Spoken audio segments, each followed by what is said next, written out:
아는 분들은 또 아시겠지만 잘 모르시는 분은 오늘은 이제 전직 깡패가 간증하는 날인가 보다.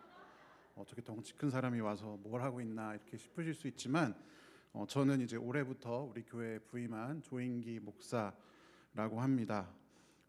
좀 이제 좀 등치가 좀 많이 있죠. 네.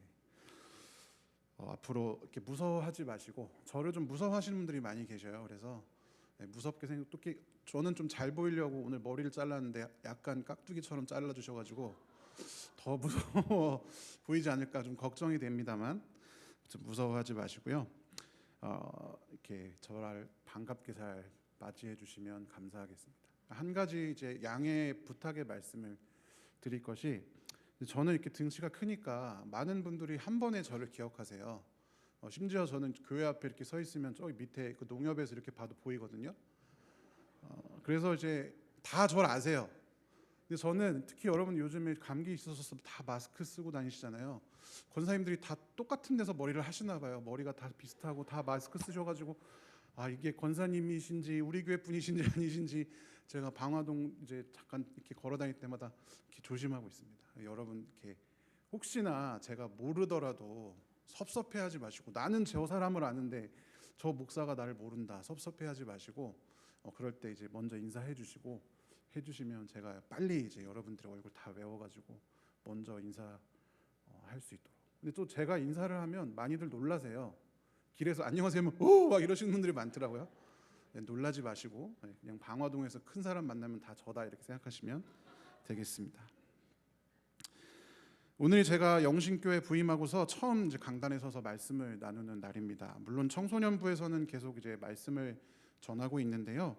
여러 성도들과 무슨 말씀을 처음 나누면 좋을까 고민을 많이 했습니다. 근데 앞으로 제가 이제 영신교회에서 사역을 하게 될 것이니까 저에 대해서 알고 계시면 좋을 것 같은, 그래서 제 이야기를 좀 담은 그런 말씀을 나누면 좋겠다 생각을 했습니다. 처음 뵙자마자 이런 말씀을 드려서 좀 죄송합니다만 저는 병을 앓고 있습니다. 불과 2년 전만 해도요, 저는 제대로 걷지를 못하는 상태였습니다. 그래서 지팡이를 짚고 다녔습니다. 혹시나 여러분 롯데몰에서 웬 등치 큰 사람이 등산 막대기 들고 롯데몰을 돌아다니고 있는 사람이 혹시 보셨을 수도 있어요? 그게 접니다. 제가 이제 거기에서 가서 운동을 많이 했거든요. 2년 반 전만 해도 계단 하나를 올라가는 게 너무 힘든 상황이었습니다. 이렇게 단에 올라와서 지금 계단이 많은데 설교한다는 게 꿈도 꾸기 어려운 그런 상황이었습니다. 왜냐하면 제가 이 후종인대 고라증이라는 이상한 병을 앓고 있기 때문입니다. 다 설명드리긴 복잡하고 그럴 필요도 없고요. 아무튼 이 병이 간단하게 말하면 척추의 인대가 뼈처럼 바뀌는 그런 병입니다. 그리고 단순히 뼈처럼 바뀌는 것에서 그치지 않고 거기에 이제 석회가 계속 쌓이게 됩니다. 그래서 거기에 신경이 얽히고 척수가 눌려서 하반신 마비 증상이 발생을 합니다. 그래서 제가 걷기가 어려웠던 것도, 또 계단을 오르내리지 못한 것도 하반신 마비의 증상이 발현됐기 때문이었습니다. 어느 날부터 다리가 조금씩 저리더니 계단을 오르내리기가 힘겨운 상태가 되었고요. 원인을 몰라서 여러 병원을 이렇게 전전하다가 여기 우리들 병원에서 이거는 우리 병원에서 못 고친다, 큰 병원 가셔라라고 해서 이제 그 병원을 알게 되었습니다. 치료법이 없어요. 원인을 모르기 때문에. 그래서 그냥 뭐만 하냐면 마비가 발생할 때마다 그 마비를 일으키는 부위에 수술하는 그 방법밖에 없습니다.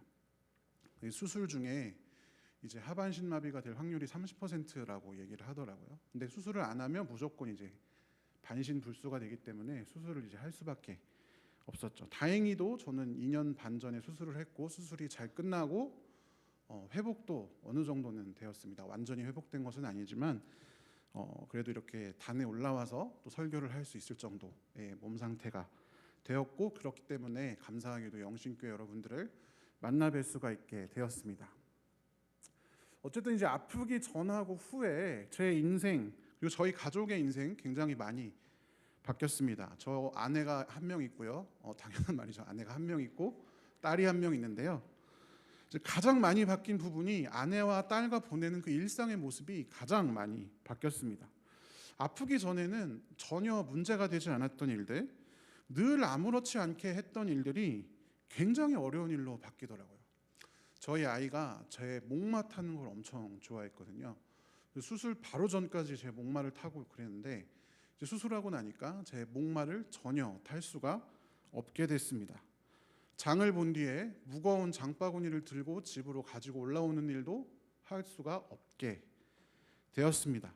집에 형광들이 나가서 형광등을 교체하기 위해서 팔을 드는 일도 할 수가 없었고요. 카페나 식당에 방문해서 계단이 있는 곳을 오르내리는 것을 할 수가 없게 되었습니다. 몸이 건강할 때는 너무나 쉽고 아무렇지도 않아서 깊게 생각해 보지도 않았던 일들이 저에게는 불가능한 일, 할 수 없는 일로 바뀌더라고요. 이런 일을 겪으면서 제가 목사이면서도 다른 사람들의 아픔에 참 무지했구나라는 것을 절실하게 깨닫게 되었습니다. 상대의 입장에 서는 일이 얼마나 어려운 일인지에 대해서도 깨닫게 되는 일들이 굉장히 많았습니다. 제가 이제 수술하고 나서 퇴원하고 집에서 이제 누워서 요양하고 지내고 있던 어느 날이었는데 서울에서 제가 어렸을 때 신앙생활 같이 하던 모교회 친구들이 이제 방문을 한 거예요. 제가 그때 김포 살고 있었거든요. 이 친구들이 제가 수술할 때도 이제 돈 모아서 저한테 보태도 주고 또 수술하기 전에 찾아와서 병원에 와서 기도도 해주고 그런 좋은 친구들이었습니다. 그러니까 제가 이제 누워서만 지내니까 집 밖에 나가질 않으니까 맛있는 거 좀 사주겠다 하고 찾아온 거예요. 그래서 맛있는 거 뭐 먹을래? 막 물어보다가 친구들이 이제 정해서 알려줬는데 그곳이 그 김포에 있는 어떤 초밥 뷔페였습니다. 초밥 뷔페를 가자고 하더라고요. 그 얘기를 듣고 처음에 제가 무슨 생각을 했냐면 조금 곤란하다 그런 생각을 했습니다. 왜 곤란했을까요? 저는 지팡이 짚고 다녀야 되잖아요. 근데 지팡이를 짚고 뷔페를 갈 수가 없어요. 왜냐하면 한 손에는 접시를 들고 한 손은 퍼야 되는데 지팡이를 잡을 손이 없잖아요. 물론 이제 저희 친구들에게는 계획이 있었습니다. 저를 황제처럼 이제 딱 모셔다 놓고 자기들이 이제 퍼다 줄 생각을 이제 했던 것 같아요. 근데 이제 저한테 그런 말을 안 했으니까 저는 이제 오해를 한 거죠. 저희 또 아픈 사람은 여러분 아파 보신 분들 계시면 아시지만 괜히 마음이 위축됩니다. 그리고 뭔가 자괴감 같은 게 생기거든요. 이 친구들이 물론 나를 많이 생각하고 나를 사랑해주고 나를 배려해주지만 완전히 내 입장이 될 수는 없구나. 완전히 나처럼 생각할 수는 없구나. 그렇게 이제 생각을 했었던 거죠. 속이 좁아서 겉보기엔 크지만 속이 굉장히 좁습니다. 저도 제가 생각해 봤을 때 제가 안 아팠을 때라고 입장을 바꿔놓고 이제 생각을 해보면 저도 충분히 그럴만 하겠더라고요. 모르니까 그게 힘든 일인지 잘 모르고 맛있는 거, 회, 엄청 초밥 얼마나 좋아요. 뷔페 제가 제일 좋아하는 거거든요. 그런 거 사준다니까 얼마나 좋겠습니까? 근데 이제 저도 제가 안 아플 때 생각을 못했었기 때문에 제 친구들도 그렇겠거니라고 이제 오해를 했던 거죠. 물론 이제 제가 오해한 거고 친구들은 저를 이제 황제 대접을 해줬습니다. 어찌되었건 제가 그 일을 겪으면서 아프지 않은 사람이 아픈 사람의 입장에 서서 이해하는 것이 이 사람들이 선의를 갖고 있고 갖고 있지 않고 여부와 상관없이 어렵다. 그 입장이 되어보지 않으면 정말 어렵다. 말처럼 쉬운 것이 아니다라는 것을 깨닫게 되었습니다. 이런 일뿐만이 아니라 불편해 보이는 저를 배려해주고 또 보호해주고 도와주는 많은 사람들이 있었지만 그와 반대로 저같이 보행이 불편한 사람들에게는 너무나 힘들게 되어진 구조, 너무나 어렵게 되어진 상황들을 마주하는 경우가 정말 많이 있었습니다. 그전에는 몰랐던. 그렇게 아픈 사람의 입장이 되어서 건강할 때 전혀 알지 못했던 어려움들을 겪으면서 다른 사람의 입장이 되는 게 이렇게 어렵구나라는 것을 깨달을 때마다 제가 마음속으로 정말 깊이 깨달았던 그런 깨달음이 하나 있었습니다. 바로 하나님, 신이신 예수님께서 인간이 되었다라는 게 얼마나 위대한 일인가라는 것을 그럴 때마다 깨닫게 되었습니다. 오늘 본문 6절에서 8절까지 이 구절을 살펴보면요, 사도 바울이 이렇게 말하고 있습니다. 앞에 세 번역이 성경이 띄어질 텐데요, 같이 한번 앞에 보시고 읽어보겠습니다. 그는 하나님의 모습을 지니셨으나 하나님과 동등함을 당연하게 생각하지 않으시고 오히려 자기를 비워 종의 모습을 취하시고 사람과 같이 되셨습니다. 그는 사람의 모양으로 나타나셔서 자기를 낮추시고 죽기까지 순종하셨으니 곧 십자가에 죽기까지 하셨습니다. 아멘. 예수님께서는 본인이 하나님이시면서도 하나님으로 취급받는 것, 하나님과 동등한 취급을 받는 것을 당연하게 생각하지 않으셨습니다. 신과 인간의 넘을 수 없는 그 사이의 선을 넘어서 종의 형체를 가지시고 사람이 되셨습니다. 그리고 그 사람 중에서도 유대에도 재판받고 로마에도 재판받고 양쪽 공인된 죄인이 되셨습니다. 유대와 로마를 막론하고 가장 저주받는 죄인들이 받는 십자가에 달려서 죽는 경험을 하셨습니다. 여러분, 예수의 성육신을 우리가 가끔 제가 어렸을 때도 청년 때 이제 교사가 돼서 아이들에게 설명할 때 이 사람이 개미가 되는 거야 막 이렇게 설명을 하는 경우가 많았는데요. 그런 차원을 뛰어넘는 이야기입니다. 생각해 보십시오. 예수님은 하나님과 한 분이십니다. 참 신이신 분이시죠. 신은 어떤 존재입니까? 창조자입니다. 이 세상 만물을 만들어내신 분, 이 세상 만물의 주관자입니다. 시간과 공간의 제약을 뛰어넘는 분이십니다. 그냥 우리가 영화에서 보듯이 시간을 그냥 뛰어넘고 공간을 뛰어넘는 그런 수준이 아니라 애초에 시간과 공간의 차원에 갇혀 계신 분이 아닙니다. 왜냐하면 시간과 공간을 만들어내신 분이 하나님이시기 때문입니다. 과학에서 발견되는 우리가 옛날에 어렸을 때 배웠던 무슨 에너지 보존의 법칙, 질량 보존의 법칙 이런 것들 있잖아요. 연력 무슨 법칙 잘 모르지만 여러분, 그런 것들도 다 하나님의 창조의 결과이고 하나님의 창조의 섭리입니다. 우리는 다 그런 법칙의 지배하에 살지만 하나님은 그걸 만들어내신 분이십니다. 그런 분이 인간이 되셨다는 것은 무엇을 의미합니까? 창조주가 피조물이 되기로 결심하셨다라는 것을 의미합니다. 시간과 공간의 지배에서 벗어나신 분이 시간과 공간 안으로 들어오셨습니다. 중력을 포함해서 방금 말씀드렸던 온갖 자연 법칙의 지배를 받게 되셨습니다. 인간과 개미 생각해 보세요. 둘 다 등치는 차이가 있지만 인간이나 개미나 둘 다 지구상의 생명체니까 지구상의 그 물리 법칙의 지배하에 있잖아요. 근데 그러니까 인간이 개미가 된 거랑은 전혀 본질적으로 차원이 다른 거예요. 창조주가 피조물이 됐다라는 것은. 그 자체로 영생이신 분, 영원하신 분이 뼈와 피, 살로 된 태어나면서부터 죽음을 향해 달려가는 그런 존재, 인간이 되셨습니다.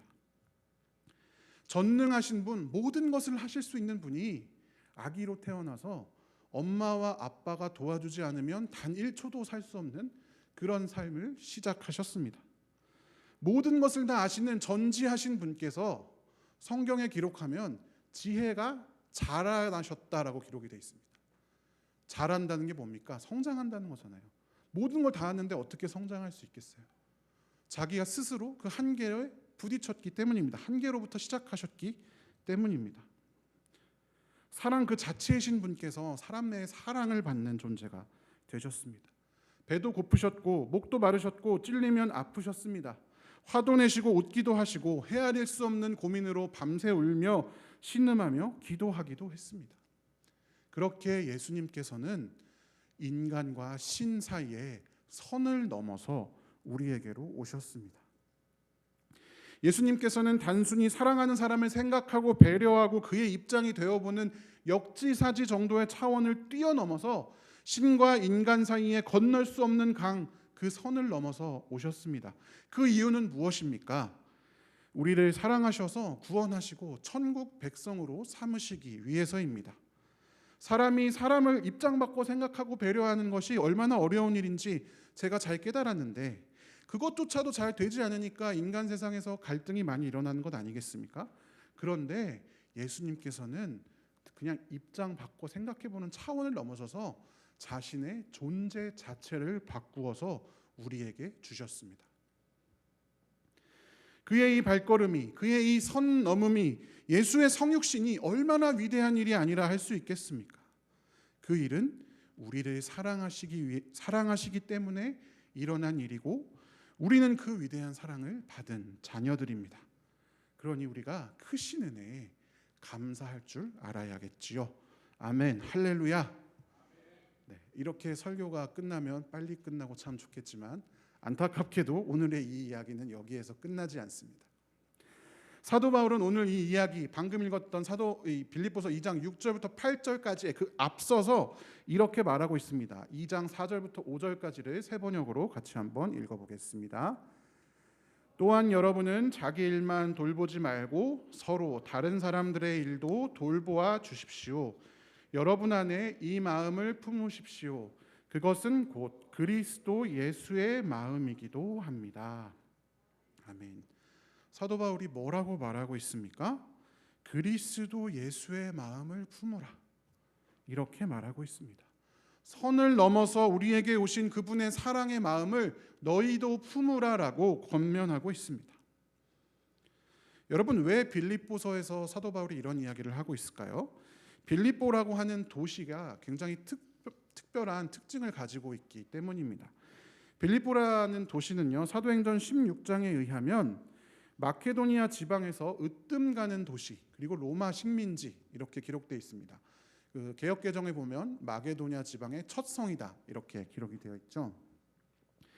빌립보는 마게도냐 지방의 수도는 아닙니다만 굉장히 정치적이고 역사적이고 군사적으로 매우 중요한 도시였습니다.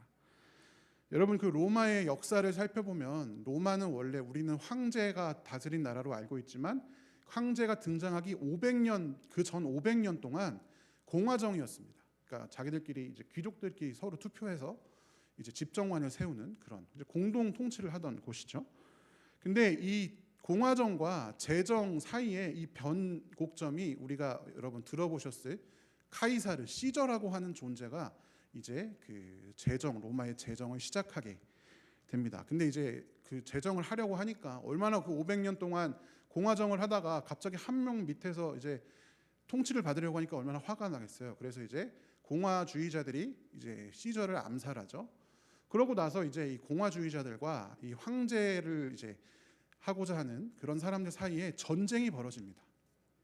그 전쟁이 그 역사상으로는 필리피 회전이라고 하는데, 필리피라는 말이 여러분 빌립보랑 발음이 비슷하잖아요. 바로 빌립보에서 일어났습니다. 그러니까 이제 황제로 500년의 역사를 지나서 황제로 바뀌어지는 그 역사적인 중요한 변곡점이 바로 이 빌립보에서 일어난 것이죠. 그러니까 여러분, 뭐 우리나라로 따지면 뭐 위화도 해군 이런 거 들어보셨죠? 사극에 나오잖아요. 이성계가 요동을 치려다가 이제 돌아서 이제 다시 고려를 이제 공격하는. 그러니까 그만큼 중요한 그런 역사의 변곡점입니다. 그러니까 이후에 이제 황제들이 이 빌립보라는 지역이 원래 그냥 도시가 아니라 땅이었는데 거기다가 신도시를 짓는 거예요. 그때 당시에 전투했던 사람들이 이제 제대하고 나면 거기에다가 빌립보에다가 이제 땅을 나누어 주고 로마 시민권을 주고 그곳에서 살도록 이렇게 했습니다. 그러니까 식민지 최상위 단계, 그때 당시 로마의 식민지는 여러 단계가 있는데 가장 높은 단계의 식민지로 이제 로마 황제가 만들어 버렸습니다. 그 사도 바울 살아가던 당시가 이때로부터 그렇게 많이 지나지 않을 때였어요. 그래서 빌립보라고 하는 도시는 거의 대부분 로마 시민들이 살고 있었던, 그것도 이 황제의 편에서 싸웠던 군인들이 살고 있었습니다. 로마 시민이 누리는 특권을 누리면서 살아가고 있었습니다. 주변의 어떤 도시도 가지지 못했던 특별한 위치를 빌립보가 가지고 있었습니다. 당연히 로마 제국의 가치관이 다른 어떤 것보다도 가장 깊숙이 들어와 있던 곳이 바로 빌립보입니다. 이 빌립보 지역에 생겨난 교회가 바로 빌립보 교회였던 것입니다. 그러니까 이 빌립보 교회의 교인들을 둘러싸고 있는 그 당시의 가치관, 이웃 사람들이 이야기하는 것, 빌립보의 그 교회의 교인들 말고 빌립보 주변에 사는 사람들이 당연하게 믿고 있는 가치는 하나님 나라의 가치가 아니라 로마의 가치였습니다. 로마의 가치가 여러분 무엇일까요? 로마 제국의 가치는 5글자로 요약이 되는데 팍스 로마나라고 하는 단어입니다. 로마의 시민들은 이 팍스 로마나 로마의 평화라는 이름 아래서 평화와 번영을 누렸습니다. 역사상으로 가장 평화롭고 가장 돈이 많고 가장 부유했던 시대를 살아갔습니다. 그런데 이 팍스 로마나는 힘에 의한 평화였습니다.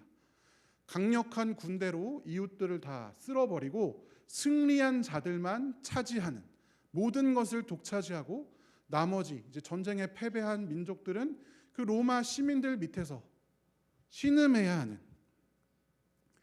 군사력뿐만이 아니라 경제적인 힘, 신분적인 힘, 종교적인 힘, 이러한 권력을 손에 쥔 사람들만이 향유하는 평화였습니다.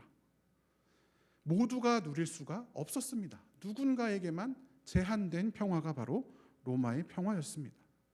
이 평화를 향유할 수 있는 계층에게는 남부러울 것 없는 부요, 쾌락, 평안을 제공해 주었지만 그렇지 못한 사람들의 몫을 빼앗아서 만들어낸 평화였습니다. 예수님이 말하는 내가 너희에게 평안을 주노라, 세상이 줄 수 없는, 알 수 없는 평화를 준다 말씀하셨잖아요. 그 세상은 로마의 평화만 아는데 예수님이 주는 평화는 그거랑 다르다라고 예수님이 말씀하신 거예요. 어쨌든 이 로마 시대에 이 자기가 쉽게 말하면 잘 먹고 잘 살려면, 평안하려면, 로마의 평화에 참여하려면 어떻게든 내가 로마 시민이 되었어야 했습니다. 이 권력 구조 안에서 힘을 얻어야만 되는 거죠. 그게 빌립보 교회의 교인들이 놓여져 있는 상황이었습니다.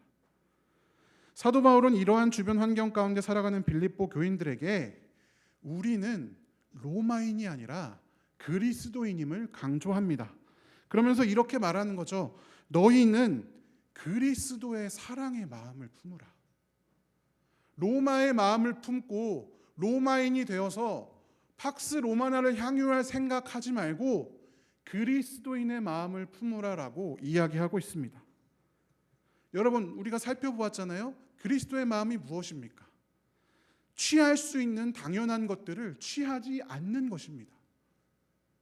예수님이 하나님으로 그 동등함을 취하는 것이 당연한데 아무도 그거 가지고 뭐라고 한 사람이 없는데 예수님은 스스로 하나님과 동등됨을 취하지 않고 인간이 되어서 이 땅에 오신 것이죠.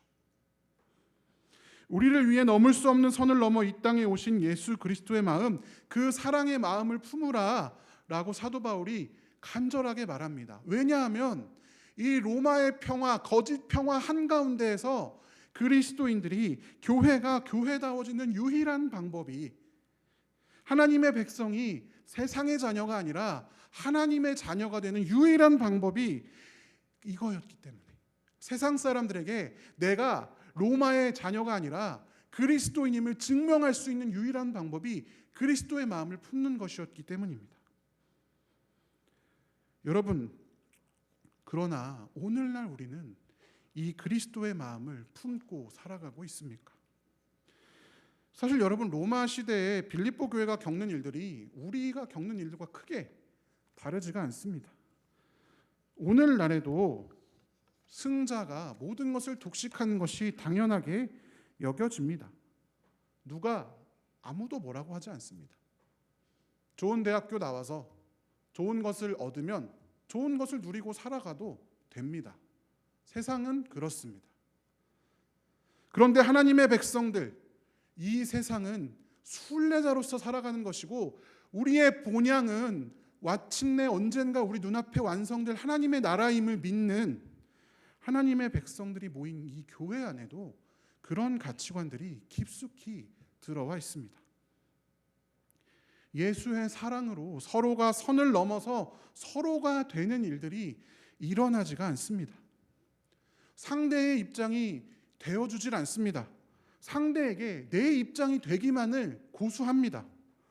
선을 넘어야 서로 하나가 되는데, 누구든 담임 목사님부터 어린아이까지 서로 선을 넘어야 하나가 되는데, 나는 이 선을 넘어갈 마음이 하나도 없고 당신이 이 선을 넘어와야 내가 대화 상대해 주겠다, 이렇게 이야기하는 경우가 얼마나 많은지 모릅니다.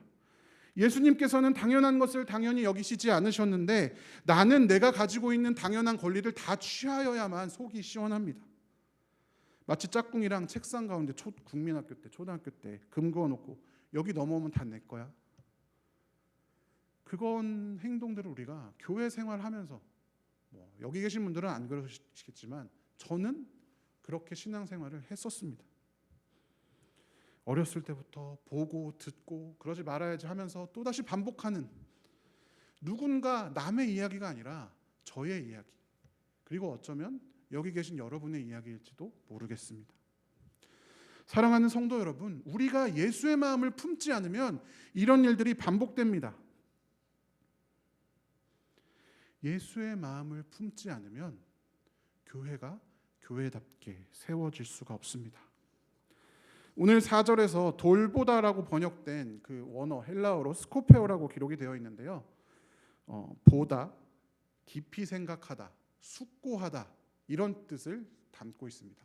남을 돌보라라고 할 때 그 돌보다라는 말이 이제 헬라어로 보고 생각하는 것입니다. 기본적으로 여러분, 우리는 내 안에 시선이 갇혀 있지 않고 남을 돌본다는 것은 우리의 이웃에게, 내 옆에 앉아 있는 사람에게, 우리 교회의 다른 성도들에게 우리의 시선을 돌리는 것에서부터 시작합니다. 내게 갇혀 있는 시선을 외부로 돌려야 합니다. 그리고 보았을 때 마주한 광경이 있을 거 아니에요. 누가 힘들어하고 있든지 아니면 어떤 어려움들이 있든지 그걸 보고 깊이 생각하고 그 사람의 마음이 어떨지 숙고하고 그런 과정을 거쳐야 합니다. 우리 자신의 관점에서만 생각할 것이 아니라 다른 사람의 관점에서 깊이 생각하고 숙고하는 것이 필요합니다. 그래야 예수의 마음을 품을 수 있습니다. 사랑하는 성도 여러분, 사도 바울이 2000년 전에 부탁했던 것처럼 오늘날에도 우리에게 사도 바울의 음성이 부탁합니다. 자기의 일만 돌아보지 말고 서로 다른 사람들의 일도 돌보아 주십시다. 예수의 마음을 품고 선을 넘어 사랑의 일을 이루십시다. 제가 아팠을 때 경험했던 것, 저에게 베풀어주는 작은 돌봄, 작은 선행, 작은 기도했는지 안 했는지 실제로 알 수 없지만 기도하겠다고 하는 그 작은 말들이 저에게 너무나 큰 희망을 주고 새로운 삶을, 새로운 하루를 살아갈 수 있는 힘을 허락해 주었습니다. 제가 투병하면서 병에 대한 정보를 얻으려고 그 인터넷 카페가 있거든요. 거기 들어가 보면은 이런 아픔들이 얼마나 한 사람들을 좌절시키는지, 이걸 이야기하지 못해서 인터넷에라도 글을 남기면서 조금이라도 좀 그 마음의 위로를 얻고자 하는 사람들이 얼마나 많은지를 제가 잘 볼 수가 있었습니다. 저뿐이겠습니까? 저는 아무것도 아니지 않겠습니까? 인생의 고통과 고난의 질곡 가운데 서 있는 분들이 어디 한두 명뿐이겠습니까? 이 안에도 얼마나 많이 계시겠습니까? 특별히 여러분, 우리가 우리 주변에 있는 사람들, 우리 교회의 성도들, 우리의 이웃들을 돌아보고 예수의 마음을 품고 선을 넘어 그들과 함께 아파하고 고민을 들어주고 그들의 마음을 이해할 수 있다면 얼마나 많은 생명을 살리는 일이 일어나겠습니까? 사랑하는 성도 여러분, 우리 교회가 선을 넘어서 사랑을 이루는 교회가 되기를 간절히 축원합니다. 우리의 삶이 선을 넘어서 사랑을 이루는 삶이 되기를 간절히 축원합니다. 그런데 여러분, 이 예수님의 마음을 품는 일, 사랑을 이루는 일, 선을 넘는 사람이 되는 일은 그냥 이루어지지 않습니다. 무엇이 있어야 일어납니까? 바로 성령이 충만해야 일어납니다. 성경의 사도행전에는 2번의 성령 충만의 사건이 등장합니다. 이 2차례의 성령 충만에는 그런데요, 동일한 현상이 관찰이 됩니다. 사도행전 2장 44절부터 47절까지를 살펴보면 믿는 사람들이 모두 함께 지내며 모든 것을 공동으로 소유하고 재산과 소유물을 팔아 모든 사람에게 필요한 대로 나누어 주고 날마다 한 마음으로 성전에 모여 빵을 떼며 음식을 나누어 먹고 하나님을 찬양하는 일들이 일어났습니다. 그리고 사도행전 4장의 2번째 성령 충만 사건에서도 많은 신도가 한 마음과 한 뜻이 되어서 자기 소유를 자기 것이라 하지 않고 공동으로 사용하고 예수의 부활을 증언하며 은혜를 받고 가난한 사람이 그들 가운데 한 사람도 없이 서로 나누는 그런 일들이 일어났습니다. 선을 넘는 사람들이 가득하던 교회가 성령이 충만하던 그 초대교회 시기에 이루어졌습니다. 올해 우리 교회 표어가 성령의 능력으로 부흥하는 교회입니다. 성령 캠페인도 진행하고 있습니다. 그런데 여러분, 이런 것들은 단순히 내가 성령 충만해서 어떤 신앙의 경지에 이르기 위해서 성령 충만해야 하는 것이 아닙니다. 여기 성령 캠페인 두 번째 보면 뭐라고 써 있습니까? 성령의 열매로 사랑하고 섬기겠습니다라고 되어 있잖아요. 성령이 충만하면요, 성령의 열매가 맺어져서 내가 먼저 하나님의 뜻에 합한 사람으로 변화하고 사랑하고 섬기는 사람이 됩니다. 그리고 그러면 우리 교회도 하나님의 뜻에 합한 교회로 변화됩니다. 그것을 위해서 오늘도 이렇게 모여서 세상 사람들은 불금이라고 하면서 놀러 나가는 이 시간에 교회당 지하 2층에 와서 우리가 앉아서 기도하고 말씀 듣고 있는 것 아니겠습니까? 사랑하는 성도 여러분, 우리 모두 성령 충만한 사람들 되시기를 주님의 이름으로 축원합니다. 성령 충만한 우리 영신교회가 되기를 축원합니다. 그래서 성령의 능력을 힘입어서 예수의 마음을 품고 하나님과 이웃을 온전히 사랑할 줄 아는 하나님의 백성이 우리 가운데 넘쳐나기를 축원합니다. 그리하여 우리 영신교회가 초대교회처럼 생명을 살리는 교회, 생명을 품는 교회가 될 수 있기를 간절히 축원합니다. 함께 기도하겠습니다.